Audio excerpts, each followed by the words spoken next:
A man was losing his memory, and he knew it. He filed a claim with the league he'd spent 6 seasons playing for and was denied. His family says the condition itself made proving how bad it had gotten impossible. He was 32. What did a man denied help go on to do? This is the story of a system built with safety nets and what it cost when every single gate stayed shut. Before Phillip Adams became a story nobody wanted to tell, he was just a kid from Rock Hill, South Carolina. And in Rock Hill, football wasn't something you played on the weekends. The city had literally branded itself Football City, USA because that's what it was. A place where the game was civic pride, where Friday nights brought the whole town out, and where the right player could find a path nobody else was handing him. Adams had been chasing that path since he was 7 years old. By the time he got to Rock Hill High, he was the kind of player coaches pointed to. State championships in 2002 and 2004. A North-South All-Star selection in 2005, reserved for South Carolina's best senior prospects. His coach's words were plain and simple. The role model that all coaches hoped they could coach. He wasn't a blue-chip recruit. South Carolina State competes in the MEAC, with no national spotlight, no direct pipeline to the NFL. He played there from 2006 to 2009. But Adams was a cornerback who could play, and eventually the right people noticed. The San Francisco 49ers took him in the 7th round of the 2010 draft, 224th overall. No guaranteed money, no security. Just one shot at a roster spot nobody was holding for him. And then, in a single play, that shot almost disappeared entirely. December 26, 2010, Week 16 against the St. Louis Rams. Adams was blocking on a kickoff when his left ankle snapped. He went into surgery where screws were inserted into his leg.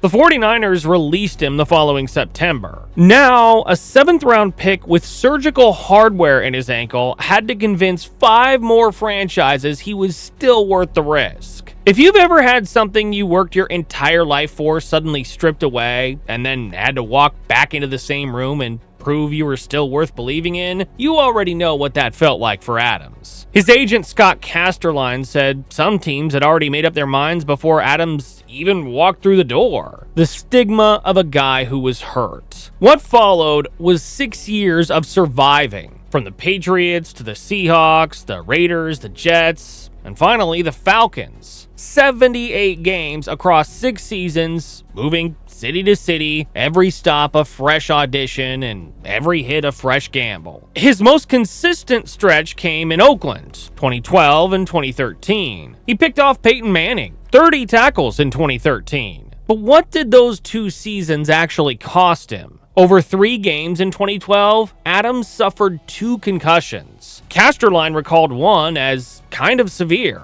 He couldn't say what the long-term damage looked like. One might be enough, he said. I just don't know. Yet nobody inside the league treated it as anything beyond the ordinary cost of playing football. And that's exactly what makes the timing of what was being built at that very moment so important. While Adams was absorbing those hits in Oakland, the league was quietly constructing a concussion settlement, a framework designed to catch players in exactly his situation. Monitoring, testing, financial compensation. It covered a lot of ground. But buried inside the eligibility language was one condition: a single cutoff date. And that date, as unremarkable as it seemed on paper, would eventually matter more than anything Phillip Adams ever did on a football field. Adams' Falcons contract expired in March 2016. He came home to Rock Hill and waited for a team to call. The call never came. He opened a smoothie shop, something to hold on to, something that was his. Then 2020 arrived and the pandemic shut it down. Whatever foundation he had been standing on was gone inside a few months. That is when the people closest to him started noticing something they couldn't quite name. For about 18 months, Adams stopped telling his own family where he was living. His sister Lauren watched from the outside, trying to make sense of what she could see. The temper came first. Sudden, unfamiliar, in a man she'd always known as super laid back forever. Then the memory started slipping. Then came the pain and the sleep that wouldn't follow it. York County Coroner Dr. Sabrina Gast confirmed his family had reported all of it in the final months.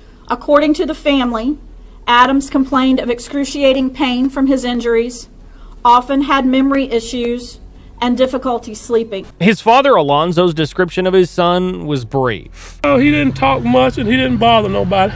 From Casterline's perspective, the picture read differently. Staying in contact through Adams's father, he said Adams hadn't engaged with the health programs available to former players through the NFL and its union. He offered Adams a job in Dallas. Adams turned it down. He couldn't leave his son. Resources were offered. Nothing followed. Both accounts are on the record, and they don't cancel each other out. But here's where it gets difficult to sit with. How do you prove you're sick when the sickness is exactly what stops you from proving it? That is what the Adams family has put directly on the record. He filed a disability claim with the league. He was denied because he couldn't reliably complete the evaluations the process required. The memory failures, the cognitive decline, the inability to manage the travel and the paperwork, those were the very symptoms that made him eligible. And they were the same symptoms that made demonstrating eligibility impossible under the system as it was designed. 2 weeks before April 7th, Lauren said her brother had expressed deep resentment toward the NFL. He felt like the world was against him. But what happened next is something that cannot be undone. On April 7th, 2021, Adams killed 6 people at a home on Marshall Road in Rock Hill, a quarter mile from his parents' house. Dr. Robert Leslie, 70, and his wife Barbara, 69. Their grandchildren, Ada, 9, and Noah, 5, and 2 HVAC technicians working at the property that morning. James Lewis and Robert Shook, both 38. Shook was shot 6 times and still managed to call his supervisor before dying 3 days later. The following morning, as officers closed in on his parents' house a quarter mile away, Adams was gone. He left no explanation.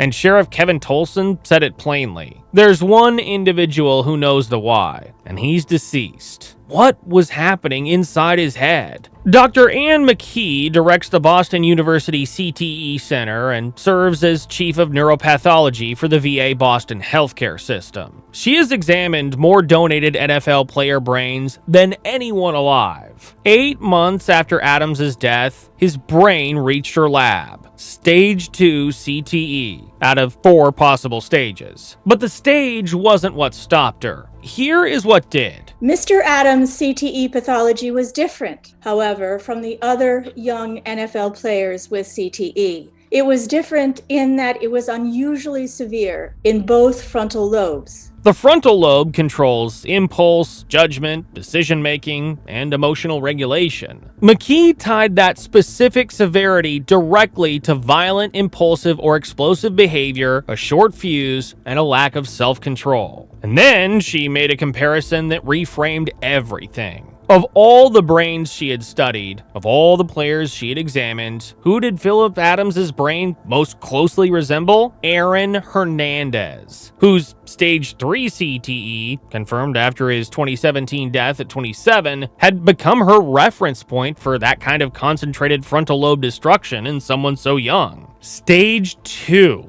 with the kind of damage she had previously associated with something far worse. She was careful about what the science could carry, though. His CTE pathology might have contributed to his abnormal behaviors, in addition to other physical, psychiatric, and psychosocial factors. It is difficult to say that it alone resulted in these behaviors, because usually it's a complicated issue with many other factors. On whether he simply snapped, I don't think he snapped. It appeared to be a cumulative, progressive impairment.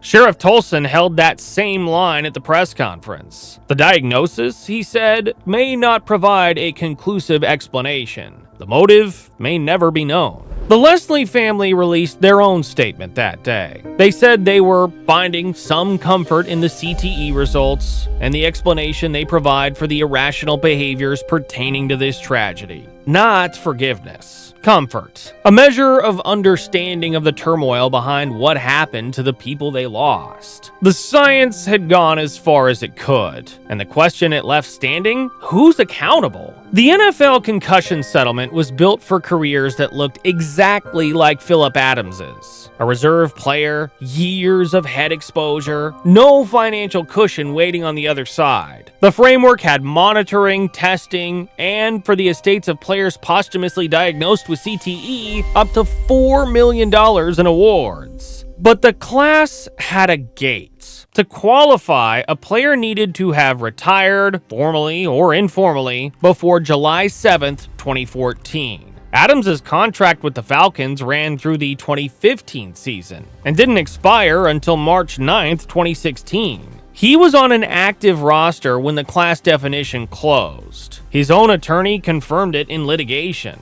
Adams was not a member of that class due to the date parameters of the class definition. The net existed, the date had just put him on the wrong side of it. Now there's gate number 2. The family's lawsuit, which added the NFL as a defendant in March 2024, alleges the league's in-game spotter program, built specifically to flag head injuries on the field in real time, failed to identify Adams's. Per the complaint, this wasn't about one missed hit. It was a monitoring system that, according to the allegation, didn't monitor him. The NFL has not been found liable. The case is proceeding. But here is where it gets even harder to look away. If the league had already acknowledged on the record what repeated football hits were doing to its players, then what exactly was the justification for a system that still let someone like Adams fall through? On March 14th, 2016, Jeff Miller, the NFL's senior vice president for health and safety, sat before the House Committee on Energy and Commerce and was asked directly, is there a link between football and CTE? The answer to that question is certainly yes. The NFL confirmed the statement the next day. Adams played his entire final season under a league that had already said this out loud in front of Congress.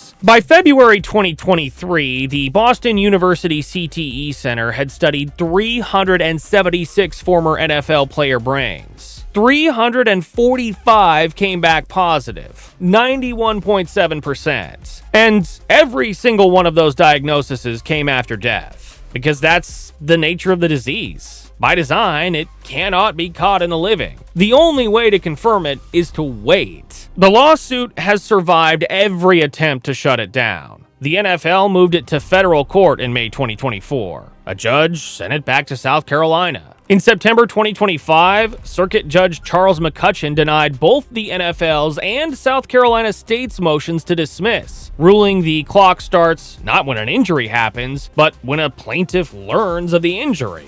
As of January 2026, the case is still moving forward. 3 gates. A settlement that closed while he was still under contract, a spotter program the lawsuit says didn't catch what was happening in real time, and a league that acknowledged the link between football and CTE in front of Congress while he was still on the field. The cost of those institutional choices wasn't carried by the settlement administrators or the team physicians or the executives who drafted the eligibility language. It was carried by Phillip Adams and by 6 people on Marshall Road who never had any part in any of it. The system had a process for everything except the thing that made completing any process impossible. A form for every condition, and a gate in front of every form, and no one assigned to notice what happened when a man couldn't reach the form at all. If this story meant something to you, hit the super thanks button. It's the fastest way to let us know that our stories are worth telling. And if you want more stories like this, hit subscribe.